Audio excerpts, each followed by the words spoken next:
मित्रों, आप सभी का स्वागत है देवप्रयागम आईएएस में, डीपीआईएस में। उत्तर प्रदेश सरकार के आप सभी भावी सहायक कुलसचिवों, आप सभी का बहुत-बहुत स्वागत है। मित्रों, आप सभी उत्तर प्रदेश राज्य विश्वविद्यालय के एक बड़े ही प्रतिष्ठापूर्ण पद, सहायक कुलसचिव के लिए आवेदन भरे हैं और उसकी तैयारी में लगे हुए हैं। तैयारी की स्पीड बढ़ाने की आवश्यकता है और ये संजोग मात्र है कि आप देवप्रयागम के साथ जुड़े हैं, डीपीआईएस से जुड़े हैं और आज हम बहुत महत्वपूर्ण विषय पर चर्चा करेंगे। थर्ड पेपर के कुछ क्लास पर भी चर्चा करेंगे। स्ट्रेटजी क्या होगी, अगले 2 महीनों की स्ट्रेटजी क्या होगी आपकी? क्योंकि उत्तर प्रदेश लोक सेवा आयोग 2025 में हो सकता है ये पहला एग्जाम इसी का करवाएगा और रिटन एग्जाम इसका करवाने जा रहा है, जिसकी शीघ्र तिथि आनी वाली है, बस आजकल में घोषित हो जाएगी क्योंकि आयोग का कैलेंडर रेडी है और उसके जारी होने की तिथि भी बस आजकल ही है।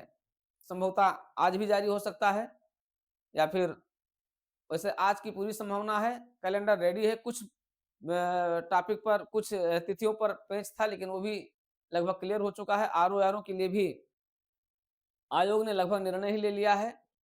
शिफ्ट में एग्जाम करवाएगा और उसके लिए व्यापक स्तर पर, युद्ध स्तर पर तैयारी आयोग ने शुरू कर दी है। प्रदेश के सभी जिलों के जिलाधिकारियों से आयोग लगातार पत्राचार कर रहा है और परीक्षा करवाने के लिए पूरी तरीके से अपने मूड में है और उसकी परीक्षा की तिथि भी घोषित हो जाएगी।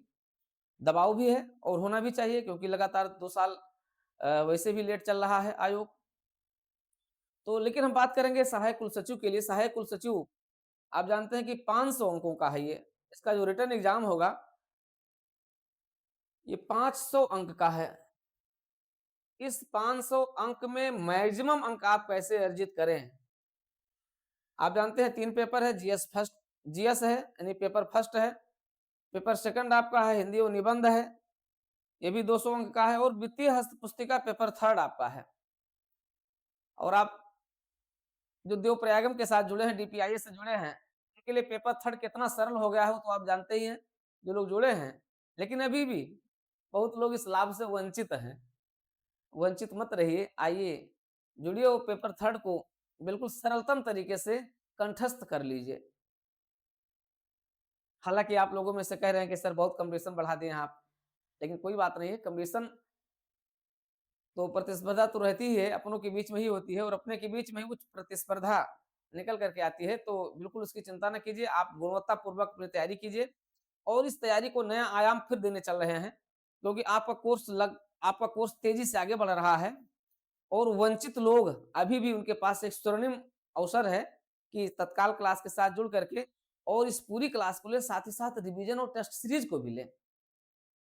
क्योंकि 1 फरवरी से हमारी रिवीजन क्लास शुरू होने जा रही है और टेस्ट सीरीज शुरू होने जा रही है, जो पेपर वाइज होगी, फुल टेस्ट होगा और ये फुल टेस्ट इसमें आपका एक बेहतरीन मूल्यांकन किया जाएगा, आपका स्वयं मूल्यांकन हो जाएगा।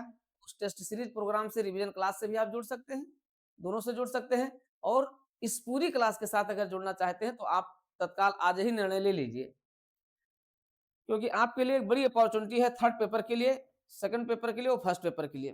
देखिए जीएस, बात करें हम जीएस में कितना अंक आप अर्जित करें, अगर आप सफल होना चाहते हैं कि आप सेलेक्ट हो जाएँ और आप भी सहायक कुलसचिव बन जाएँ, यहाँ तक कि आप अंडर 10 में आ जाएँ, अंडर 20 में आ जाएँ, अंडर 20 नहीं अंडर 10 और सभी 38 प्लस 3 में भी 3 और भी जुड़ जाएगी तो या तो इन सभी सीटों पर आपको अपना कब्जा करना है। इस कब्जे में आप कहीं पीछे न रह जाएँ, इसलिए आपको स्ट्रेटजी बनानी होगी। जीएस में अधिकतम स्कोर आप कितना करें, कैसे करें? जीएस का स्कोर आप जानते हैं रिटन एग्जाम हो, जीएस के स्कोर को बहुत आसानी से आप कैच कर सकते हैं, लेकिन उसके लिए राइटिंग स्किल करना होगा। अभी जो जीएस में जो आप स्ट्रेटजी बनाए हैं, उस स्ट्रेटजी में जिस स्ट्रेटजी पर हम लोग लेकर के चल रहे हैं, आप देखिए बड़ा सिलेक्टेड टॉपिक है। सिलेक्टेड टॉपिक को बस उसकी आंसर राइटिंग आपको कैसे बेहतर बनाना है। 200 अंक है और मान करके चलिए कि लगभग आपका जो आंकड़ा होना चाहिए, इस पर जो आपके आंकड़े होने चाहिए, इस 200 अंक में 60%। आप यहाँ पर चाहें तो 60 से 70% के बीच अपना लेकर जा सकते हैं। लेकिन 60% का आपका टारगेट होना चाहिए, यानी 120 अंक आपको यहाँ पर अर्जित करना है। 100 से 120 अंक आपका। 120 अंक अगर आप अर्जित कर लेते हैं, तो आप टॉप 10 में रहेंगे। ये आपका टारगेट यहाँ पर होना चाहिए। और यही हाल आपको यहाँ पर भी करना है। यहाँ पर भी आपको मैक्सिमम का अर्जित करना, और यहाँ का नंबर तो आपका क्या है? मैथमेटिकल अंक है। आप चाहें तो मैथमेटिकल अंक है, गणितीय दृष्टि से आप क्या कर सकते हैं? अर्जित कर सकते हैं। आपका निबंध है, निबंध में भी आप अच्छा स्कोर कर सकते हैं, और इस निबंध के स्कोर को आप जो है 24 से लेकर के और 30 तक हो सकते हैं। तो 40 अंक का अगर है तो आप मान करके चलिए कि 24 से लेकर के और 31-32 तक आप अंक उसको अर्जित करेंगे। कैसे करेंगे? इसके लिए हम लगातार क्लास के साथ चर्चा कर रहे हैं आपको। तो आप उस क्लास में कैसे अधिकतम स्कोर करें, हमें अब इस पर ध्यान देना है, क्योंकि आप लोग अपनी तैयारी को तेज़ी से आगे बढ़ा रहे हैं, क्योंकि आपकी बहुत व्यस्तता है। आपकी व्यस्तता ये है कि अब नया वर्ष आएगा, नया वित्तीय वर्ष भी आपका शुरू होगा। आप लोग चूँकि विभागीय हैं, आपके ऊपर वर्कलोड भी बहुत ज़्यादा है। कई लोग कहते हैं कि सर हम सुबह चले जाते हैं, रात में 10 बजे तक आते हैं, फिर आपकी क्लास देखते हैं। बहुत निश्चित रूप से आपके पास वर्कलोड है, लेकिन इसी वर्कलोड के बीच आपको क्या करना है? अपनी गुणात्मक तैयारी को अंजाम देना है। और आप पिछले 10 सालों से, 15 सालों से, आप लोगों में से कई लोग 15-15, 20-20 सालों से सरकारी सेवा में हैं, और सरकारी सेवा के आपके पास क्या है? व्यावहारिक अनुभव। उस व्यावहारिक अनुभव को हमारे साथ सैद्धांतिक अनुभव के साथ जोड़ करके क्या करें? दोनों को मिक्स कर दें, और फिर देखिए चमत्कार हो जाएगा। ये चमत्कार क्या होगा? 2025 आपके लिए मंगलकारी हो जाएगा, और 2025 में आपकी सेवा बदल जाएगी, आपका पद बदल जाएगा, आपका कैडर बदल जाएगा, और आप सहायक कुलसचिव बन जाएँगे। सहायक कुलसचिव एक शानदार प्रतिष्ठित पद है, जहाँ आपको एक ऑफिशियल जॉब तो है ही, साथ ही साथ एक विद्वत जनों के बीच आपको रहना, आपको एक डिसीजन मेकिंग से जुड़े रहना है।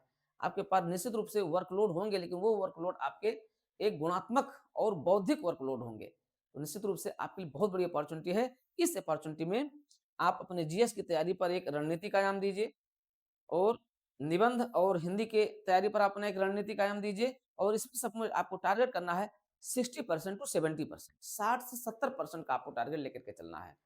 और यही टारगेट आपको क्या करेगा? आपको टॉप 10 में लेकर के आएगा। और मेरा उद्देश्य है कि आप जो हमारे साथ जुड़े हुए हैं, उनको टॉप 10 में रहना है, और सभी 38 सीटों पर कब्जा करना है। सभी 38 सीटें आपके हाथ में होंगी। इस चीज़ का टारगेट लेकर के चलना है, तो उसके लिए अब देरी क्यों? अब विलंब क्यों? आइए और एक नई ऊर्जा के साथ, नई स्ट्रेटजी के साथ जुड़ जाइए, लग जाइए, और फतह कर लीजिए 2024 का सहायक कुल सचिव का पद, जो आपके हाथों में होगा। आते हैं पेपर थर्ड की बात करते हैं। पेपर थर्ड की अगर हम बात करें, तो पेपर थर्ड में आपने देखा कि वित्तीय हस्त पुस्तिका है। वित्तीय हस्त पुस्तिका के लिए आपको अब किसी भी बुक की जरूरत नहीं है, कोई बुक की जरूरत नहीं है। केवल और केवल हमारे नोट्स, हमारे क्लास लेक्चर इसके लिए पर्याप्त हैं। सबसे सरलतम तरीके से आपका प्रस्तुतिकरण है। आपको कोई बुक लेने की जरूरत नहीं। मार्केट में बुक आपको कम से कम 3 से 4,000 रुपए की केवल एक पेपर की बुक मिलेगी, तो आपको उसकी भी जरूरत नहीं है। केवल और केवल हमारे क्लास नोट्स, हमारे क्लास लेक्चर उसके लिए सफिशिएंट हैं। तो अभी तुरंत पेपर थर्ड के भी आप क्लास नोट्स और लेक्चर को प्राप्त कर सकते हैं। अब स्ट्रेटजी क्या होगी? आइए देखते हैं, स्ट्रेटजी पर चर्चा करते हैं। आपकी जो स्ट्रेटजी होगी उस पर चर्चा करते हैं। देखिए, इसकी रिवीजन क्लास और इसकी पूरी स्ट्रेटजी आप अगर लेकर के चलते हैं, तो जीएस की स्ट्रेटजी आपकी क्या होगी?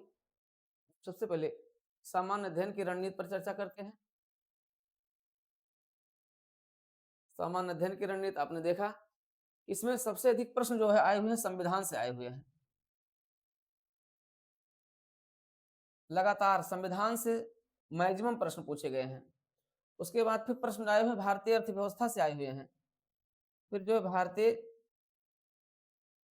अर्थव्यवस्था से प्रश्न पूछे गए हैं। फिर आपका प्रश्न आया हुआ है इतिहास, भारतीय इतिहास से प्रश्न पूछा गया है। भारतीय इतिहास से प्रश्न पूछा गया है।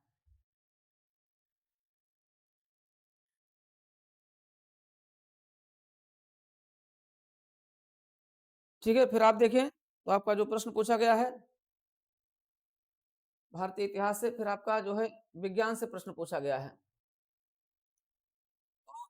लगभग 40 अंक का प्रश्न तो आपका यहीं से आया हुआ है। 40 अंक यहाँ से आया हुआ है और लगभग 20 से 40, कभी 20 है और कभी 40 है, यहाँ से पूछा गया है। यहाँ से भी 20 से 40 अंक का प्रश्न यहाँ से पूछा गया है। विज्ञान से पूछा गया है, संक्षिप्त प्रश्न है, विज्ञान और प्रौद्योगिकी दोनों से प्रश्न पूछा गया है। और आप देखें, यहाँ पर भी 40 अंक का प्रश्न पूछा गया है। यहाँ पर भी लगभग 40 मान करके। फिर आपका भूगोल है, भारत का भूगोल, यहाँ से प्रश्न पूछा गया है।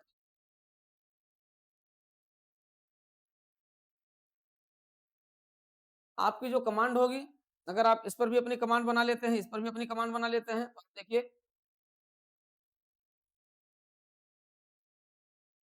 भारत का भूगोल लगभग आप देखते हैं कि यहाँ से भी आपके प्रश्न पूछे गए हैं, भारत के भूगोल से भी प्रश्न आपका पूछा गया है, ठीक है?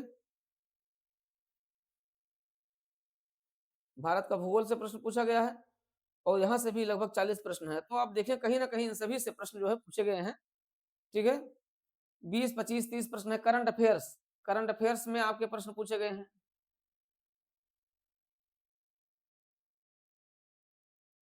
कभी किसी में 20 पूछा गया है, यहाँ पर भी कभी 20 आया हुआ है, कभी 30 आया हुआ है, इस तरीके से प्रश्न हमें पूछा। करंट अफेयर्स के प्रश्न आए हुए हैं। अब करंट अफेयर्स में आपने देखा है कि जो चर्चित स्थान है, चर्चित व्यक्ति है, इस तरीके से प्रश्न पूछे गए हैं। घटनाक्रमों को भी आपको देख लेकर के चलना है।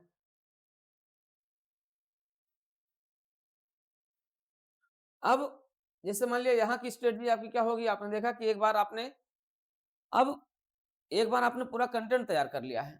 अब कंटेंट तैयार होगा तो आपकी लेखन शैली, यहाँ पर आपकी लेखन शैली बहुत महत्वपूर्ण है, क्योंकि भाई आप लोग जैसे पिछले 10, 15, 20 सालों से आप लोग सेवाओं में हैं और उत्तर प्रदेश सरकार के विभिन्न विभागों में आप लोग अपनी सेवाएँ दे रहे हैं। अब सेवाओं में देते रहते कई लोग तो कॉम्पिटिशन से बने हुए, कई लोग कॉम्पिटिशन से बाहर हैं। अब लेखन शैली आपको यहाँ पर मजबूत करना है कि आप बेहतरीन लेखन शैली, आप आपका प्रस्तुतिकरण कितना शानदार होना चाहिए। और इन सभी टॉपिक पर देखिए, कुछ टॉपिक ऐसे हैं जहाँ से आपके मैथिली से मान लिया, आपने देखा भारतीय अर्थव्यवस्था से, जनांकिकी से जो प्रश्न पूछे गए, डेमोग्राफी से जो प्रश्न पूछे गए हैं, लगभग हर साल डेमोग्राफी से प्रश्न आया हुआ है। तो डेमोग्राफिक्स के जो प्रश्न, मैथमेटिकल प्रश्न है, वहां पर आपको तथ्य फैक्ट के साथ आपको रट करके देख लेना है। इस तरीके से अगर आप लेकर के चलेंगे, इन सभी टॉपिक को लेकर के चलेंगे, तो ये आप जानते हैं 200 अंक है। और इस 200 अंक में आपका टारगेट कितना होना चाहिए? आपका टारगेट होना चाहिए 120 अंक। आप मिनिमम अर्जित करें 120 अंक आप लेकर के आए, 120 से 130 अंक आपका टारगेट होना चाहिए। टारगेट लेकर के चलेंगे, तो इस टारगेट को अगर लेकर के चलेंगे तो निश्चित रूप से आप वहां तक पहुंच जाएंगे। अब बहुत बड़ी समस्या, जैसे कई लोगों ने कहा कि जो जो 2018 में अपेयर हुए थे, 2014 में जो लोग अपेयर हो, तो कहे कि हम लोग अटेम्प्ट ही नहीं कर पाए सारे क्वेश्चन। तो उसके लिए आपको आपको अपनी स्पीड भी मेंटेन करना है। यहाँ पर आपको आपको एक तो लेखन शैली अपनी सुधारना होगा। लेखन शैली में आप सुधार करें, खूब लिखें, खूब दिखाएं, खूब चक्कर आए। आपकी स्पीड मेंटेन होनी चाहिए, क्योंकि आपकी स्पीड नहीं है, क्योंकि आप लोग बहुत दिन से तो लिखे नहीं है, इसलिए आपको अपनी स्पीड मेंटेन करना है, क्योंकि सारे क्वेश्चन को अटेम्प्ट कर लेना, ये भी एक बड़ी बात होगी। अब जैसे जो हम टेस्ट सीरीज शुरू करने जा रहे हैं, बिल्कुल आपका 2007, 2014, 2018 के मॉडल 18 के पेपर पर आधारित होगा, जिसमें आपको अपनी हम आपको आपकी स्पीड मेंटेन करवाने जा रहे हैं। आपको अपनी स्पीड भी मेंटेन करना पड़ेगा। तो स्पीड मेंटेन करवाने के लिए आपको लिखना पड़ेगा, लेखन शैली में सुधार करना होगा। आपका कंटेंट जो है इतना रिचेस्ट होना चाहिए कि जिससे कि जो है एग्जामिनर आपको अंक देने के लिए मजबूर हो जाए। आपका कंटेंट बेहतर होना चाहिए, आपकी स्पीड मेंटेन होनी चाहिए। ये सारी चीज़ें आपको यहाँ पर लेकर के चलना है। लेखन शैली में सुधार करना है। आपको अपनी लेखन गति जो है उसको सुधारना होगा, जो आपकी स्पीड है, ये आपकी हमने देखा कि क आप लोग आपको तेज़ी लेकर के आना है। आप क्योंकि आप बहुत कुछ जानेंगे, मान लिया आप बहुत कुछ जानते हैं, सारे प्रश्न आप जानते हैं, लेकिन आप अगर निर्धारित समय में पूरे प्रश्नों को अटेम्प्ट ना कर पाएँ तो बेकार है। आपने देखा कि 125 शब्दों में आपके जो आ रहे हैं, ये आपके 5 अंक के हैं, आपके जो 10 अंक के प्रश्न हैं और आपके एक आध प्रश्न जो है 20 अंक के भी आ सकते हैं। अब 20 अंक जो होंगे वो आपको 225 और 250 शब्दों में लिखना है। 10 अंक वाले जो हैं आपको 125 शब्दों में लिखना है और 5 अंक वाले होंगे आपको 50 शब्दों में लिखना है। इतने शब्द सीमा में आपको अपने उत्तर को व्यवस्थित क्रम में लिख देना आपके लिए चुनौतीपूर्ण है। इसको आप तभी हल कर पाएँगे जब आप प्रतिस्पर्धी बनेंगे। इस पूरी स्ट्रेटजी को समझने के लिए आप आइए देवप्रयागम आईएएस से जुड़िए, डीपीआईएस से जुड़िए। आज और अभी देवप्रयागम आईएएस ऐप डाउनलोड कर लीजिए और अपना स्थान उसमें सुरक्षित करा लीजिए। इसी प्रकार से डीपीआईएस यूट्यूब चैनल को सब्सक्राइब कर लीजिए, जहाँ पर आपको ये सारी चीज़ें इस रूप में मिलती जा रही हैं। दोनों चीज़ें आपके लिए इम्पोर्टेंट है। डीपीआईएस यूट्यूब चैनल भी महत्वपूर्ण है और देवप्रयागम आईएएस ऐप के माध्यम से आपको अपना नामांकन करवाना भी आपके लिए लाभदायक है। तो आइए इस पूरी स्ट्रेटजी को अगर फॉलो करना चाहते हैं, आप भी 2025 में अपना पद बदलना चाहते हैं, अपनी सीमाएँ बदलना चाहते हैं, अपना एक नए जो है पद के साथ, एक नई सेवा के साथ अपने करियर को एक नया आयाम देना चाहते हैं, तो आइए और आज ही प्रण ले लीजिए, प्रतिज्ञा ले लीजिए कि नहीं, हमें अब सहायक कुलसचिव बनना ही है। तो उसके लिए आपका सबसे सेफ ज़ोन क्या है? वह है देवप्रयागम आईएएस है, डीपीआईएस है। आइए, जुड़िए, आज और अभी निर्णय लीजिए, तुरंत निर्णय लीजिए, विलंब मत कीजिए, समय आपका इंतज़ार नहीं करेगा। पीछे रह जाएँगे, पीछे रह जाएँगे। आइए एक नई स्ट्रेटजी के साथ देवप्रयागम आईएएस सहायक कुलसचिव पद के लिए आपका स्थान सुरक्षित करा रहा है। मत चूकिए, 2025 आपके हाथ में होगा। आते हैं स्ट्रेटजी के साथ, नई स्ट्रेटजी के साथ, नई क्लास के साथ।